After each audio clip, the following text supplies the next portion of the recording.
Hello and welcome to Cupertino Insight. My name is Dorothy Cornelius. I'm City Clerk of Cupertino and your host for this program.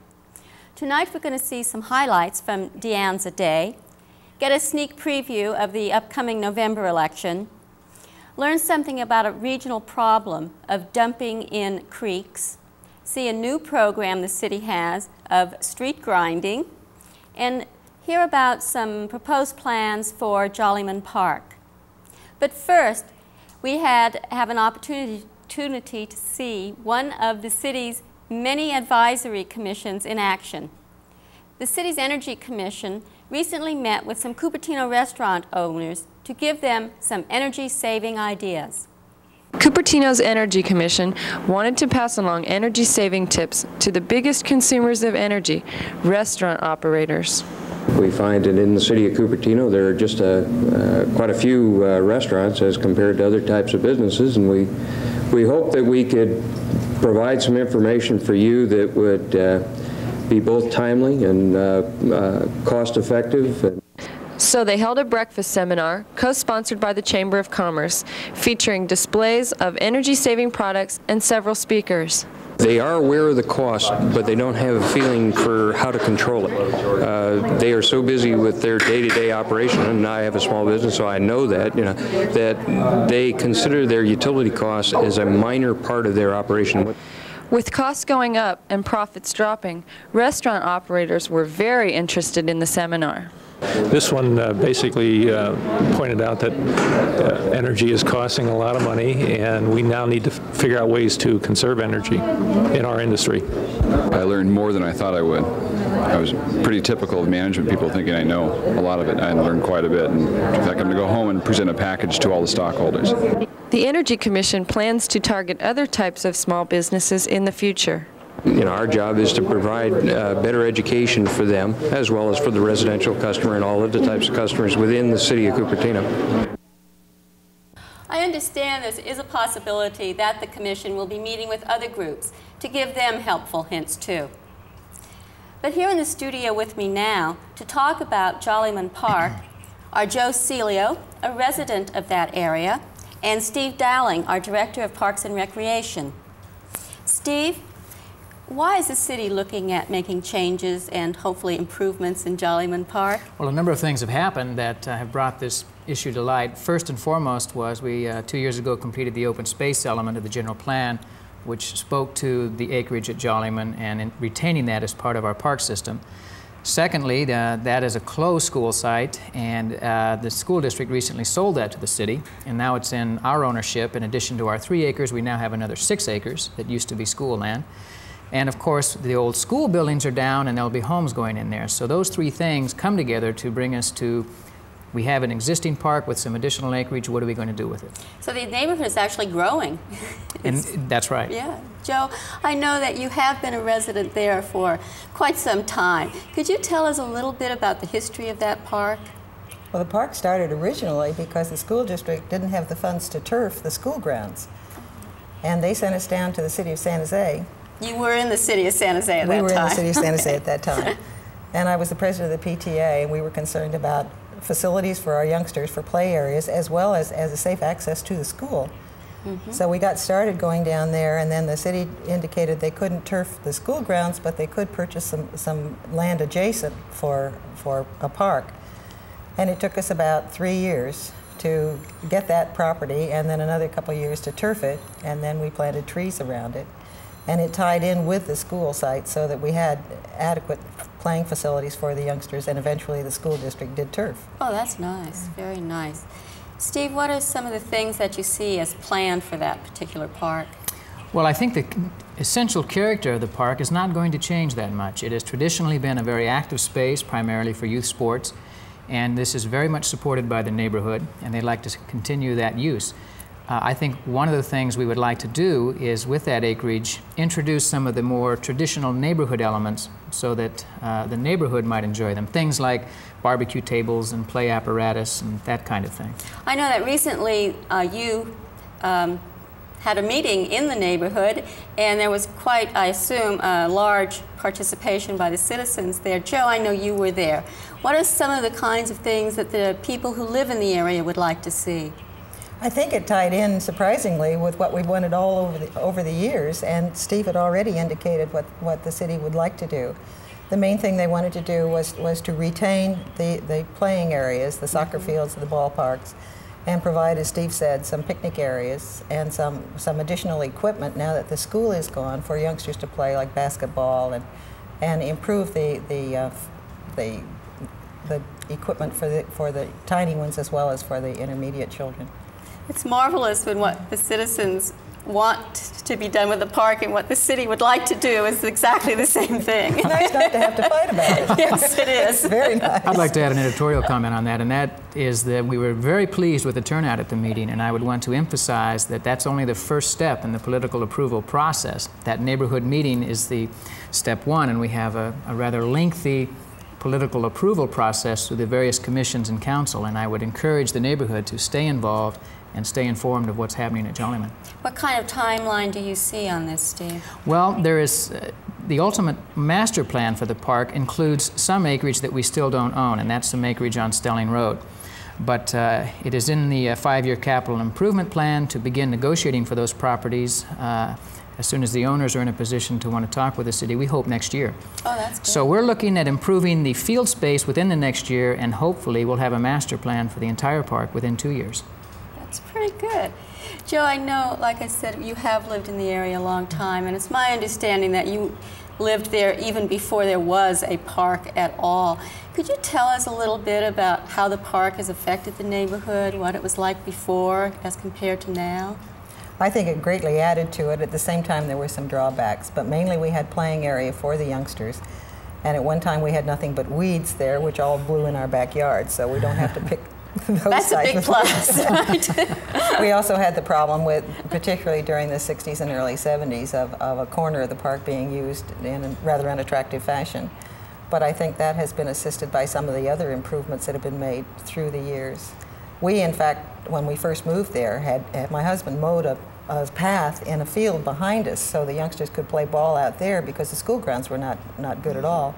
We don't have to do that anymore. Well, we couldn't because we now have homes. That makes a difference, I think it's been right? a drawing point, and I think from the other night you would see that there are people who are new, who are interested, and a lot of the old timers, some I hadn't seen since we fought for the park years ago. Marvelous. And I want to add one thing, if I may, Sure. and that was the people indicated a great deal of appreciation to both Steve and Bert Viskovich, who were there, for the manner in which they handled that, and they seem to be delighted with what the prospects are. Oh, that's marvelous. Thank you. One last quick question, Steve. I know we're talking money here. Any improvements cost money. Has money been budgeted, and if so, how much? And I know you probably won't be able to do everything that you'd like to do with the park, so how do you prioritize those things? Okay, as far as the budgeted amount, the major cost was the acquisition. Mm-hmm. Now that we've accomplished that, there are money set aside for improving the existing space, $50,000 next year.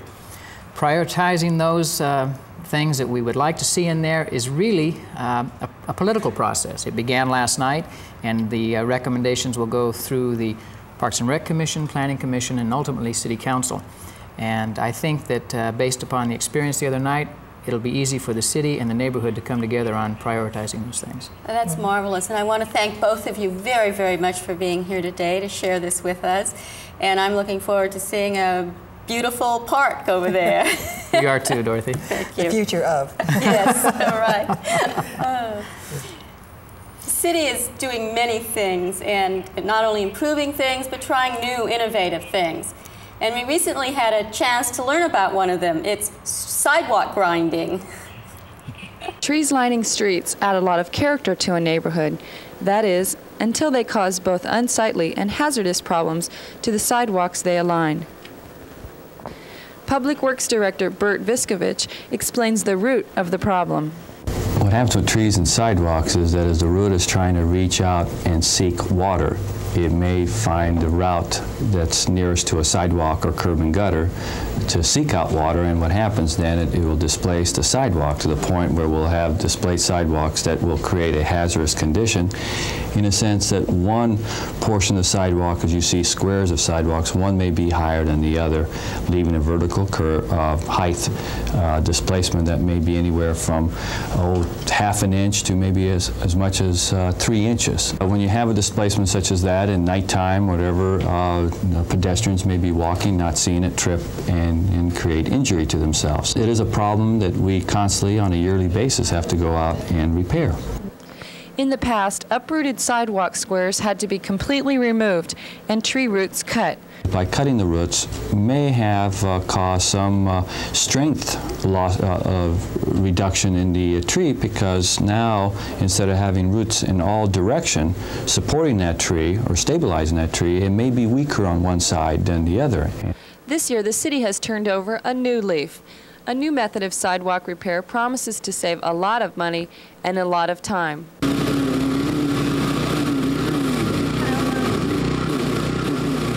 A grinding method has come about that will allow us to go in immediately upon the displacement and actually grind the higher portion of the concrete, which would mean that once you reduce that displacement, now you've got concrete that is uniform throughout. Two things come about. One is that we can immediately take care of it rather than having to schedule it and go out in a large program that we did in the past, because we do it on a yearly basis. We had a budget somewhere around $180,000 to repair a sidewalk and could never repair all of them. Now we can at least, maybe with $80,000, a savings of possibly $100,000, we may be able to get the entire city and remove the hazard. One of the other advantages, and the second one, is that we possibly don't have to go in and cut the tree, and thereby hoping that the tree has once and for all made its move in creating that displacement, and now will no longer lift the sidewalk up. It will continue to go out and try to find and seek its water. Cupertino is one of the first cities currently using this method of sidewalk repair. Since we are one of the first ones, there's a lot of communities that are watching our results and awaiting whether that is going to be the method of repairing sidewalks in the future. We think it is. So far, it's proven out in the field to be a very beneficial and a very successful operation. It's always good when the city can find a way to provide a service and save money doing it. Unfortunately, that's not always the case. An example of something that costs the city money, as well as other agencies, is dumping in creeks. We've all seen it: trash, cans, lawn clippings, and even car parts dumped in a creek. The trash is more than unsightly. It can cause some really big problems. You have trash sometimes that will accumulate and block, say, a crossing in a channel. So a pipe that goes under a road or something like that. You get enough stuff there accumulating and blocking the water, and so you have water, instead of going down through the culvert, it's going to go out over the street, down the street, and maybe flood somebody. That's happening frequently, and that's from things like shopping carts and big branches from trees that people throw in. They throw their trimmings in from their backyard, that kind of thing. Another major area is when people they're around their homes, out by the street, say, and they throw some oil down the gutter, okay, or something else, or chemicals from their household, their old sprays for their garden, that kind of thing. And a lot of places in the United States, the storm drains go to the sewer plant. So people have in their mind that if they put it down the gutter, it's going to go to the sewer plant, which they think for some reason I guess is okay, but it's really not. It goes right to the creek.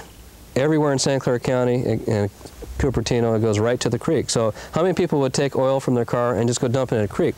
Not many people would. But that's exactly what they do whenever they throw the stuff into the gutter. Illegal dumping can also be a hazard to your health. Well, if you take some of your household oil and throw it into the creek or down the gutter and throw in some fertilizers or whatever like that, if it gets into a creek that has really good recharge capability, then that stuff can find its way into the underground, and it takes a long time, but it does seep down through into our deep drinking water aquifers. Garbage in creeks is not only an eyesore and a hazard, but a major expense. Water District and city crews spend a lot of money and time cleaning creeks. The city ends up spending a lot of money and a lot of man hours in cleaning the creeks, getting ready for the rainy season, especially in Regnart Creek, where a lot of auto parts are being put down in there. That takes large equipment, so the city has to rent large equipment to pick it up and take it out, and the manpower to drive them, since we do not have that ability. The smaller creeks is just time-consuming, a constant looking at them to make sure that people haven't dumped in there. Fortunately, the city of Cupertino, the public is very aware of it, and they call us and they let us know if there's a big mess in any of the creeks, and we try to get it right away. There are many approved sites for dumping trash. The Mountain View landfill accepts garbage and tree clippings from Cupertino residents. The city of Cupertino sponsors a household hazardous chemicals collection day where you can get rid of cleaning solvents, paints, and oils at no charge. Please help. It's a community problem. As you can see, dumping in creeks is illegal, hazardous, and costly. Here with me now is George Mann, the Registrar of Voters here in Santa Clara County. George, I know that Cupertino has an election coming up in November, but I'm sure there are other elections going on in the county. Could you give us kind of an overview of that? Yes, as far as our office is concerned, it's a countywide election because every school district, every community college district in the county will be holding elections. In some areas, including Cupertino, the County Board of Education members will be running for election. There are 6 other cities, which are Palo Alto, Los Altos, Sunnyvale, Santa Clara, Campbell, and Gilroy, that will be having council elections that day. And also there are 8 special districts, including Cupertino Sanitary District, which will have elections, provided there are sufficient candidates to create contests for the seats that will be becoming vacant. So it's really a big election day. Yes, we will have over, well, approximately 700,000 voters that we will be working with on November 5th. Right. That's quite a chore. That's a big responsibility, too. I know, like I said, we have a council election coming up. We will have 3 seats up for election. And one of the things I really wanted to bring out today is that nomination period. Are they the same for all the, I'm sure they are for the cities. Are they the same for the school districts and the special districts too? Fortunately, in the last few years, the legislature has done a lot to standardize various dates associated with elections. So all candidates for all jurisdictions will be filing their nomination papers between July 15th and August 9th. Very good. Otherwise, I would think it'd be a nightmare having different deadlines for everybody. Could be, yes. Okay. How is registration for this election? Do you anticipate a high registration and a high voter turnout? Well, the registration will be higher than it's been for any type of election like this in the past, but primarily because registration increased considerably last year as a result of the presidential general election. And so there's a carryover from that. We will have, as I said, approximately 700,000 voters registered in the county at that time.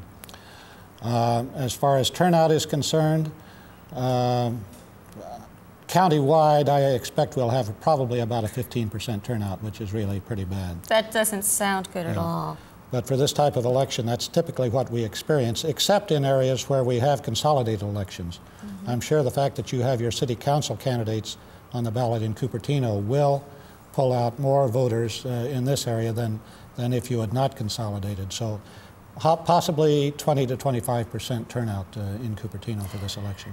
Well, I know realistically that's not bad, but it still just doesn't sound very good. No, it doesn't, and it's unfortunate, but these elections just do not capture the interest of the majority of the voters. George, if someone is not registered or has recently moved or something, do you know off the top of your head what is the registration deadline for voting in November? October 7th would be the final date to register. That's 29 days before the election. And as you said, if anybody is not registered or has moved and has not re-registered, they must do so by October 7th in order to be eligible to vote in that election. Right, and they could either contact your office, so I know we have forms at City Hall that we can send to them when they can register, just mail it to you. They can register themselves by mail, and forms are available at City Hall. They're at post offices, fire stations, public libraries, so there are a number of locations where they can pick up the forms, or they can call our office and we'll be happy to mail them one. I guess you make it as easy as you possibly can to get people registered. We try to. Yeah. I know that anybody wanting to run for council, they do have to meet special qualifications, George. Could you just kind of share with us what those qualifications are? Obviously, they must be a citizen. The basic qualification is that the person be a registered voter in the jurisdiction that they're running for. So your city council candidates would have to be registered in the city at the time they take out nomination papers. School district candidates would have to be registered voters in their schools, and so on. I see. That makes sense. Now, this is the first election I've run into where we have the Code of Fair Campaign practices. And I understand it has been in effect now about 2 years? 2 to 3 years. I think it was. I think the law was enacted in 1982 and probably went into effect in 1983. Basically, it's designed merely to encourage candidates for all public offices to subscribe to a pledge that they will conduct their campaigns in accordance with basic principles of decency and honesty and fair practices. And it's strictly voluntary on the candidates. No one is required to sign. And if they do, the document is merely placed in their file where it's available for examination by the press or other candidates or the public. Yes. Gee, I know you have held elections since that time. Has anybody ever not signed that you know of? Nobody has never not signed. Some of them have come back in with their papers and have forgotten to bring that in. And if we ask them about it, they are rather embarrassed and in a hurry to get another copy so they can sign it. Yes. Okay, that makes sense to me. George, I want to thank you very, very much for being here today. And I feel very strongly, as you do, the more information you can get out about elections and the process, the better off we all are, because it's nice to have the citizens very actively involved in this process. It's been my pleasure, and I appreciate your inviting me. Thank you, Dorothy. Be sure you all get out there in November and vote, please. And while we're talking about elections and council members, our mayor here in Cupertino is about to join the world of Channel 30 with his new show, Ask the Mayor. And this is another way you can get involved as a citizen. This is a call-in show. It's going to be seen on every Tuesday night, which is the night that follows the council meeting. So if you have questions or even wish to make comments, share feelings with the mayor, there is a number that you can call and speak to him personally. So don't forget to watch that show. Now recently, the very, very popular Anza Day was held. It's one of Cupertino's largest events. Now, the weather may have been dreary that day, but the spirits sure weren't, as we're about to see. On behalf of the city and the city council, I would like to welcome you all here today. I can't believe how many of you are here so early. The population of Cupertino is about 40,000, and this is one day of the year where it doubles in size. And I'd like to thank all the people that made this possible, and I'd like to welcome everybody coming here today. It's one of those things that does put Cupertino on the map and makes it a very special place for everybody in this valley. And the sun, Bob and I have arranged for the sun to break out at about 10 o'clock. So have a nice day.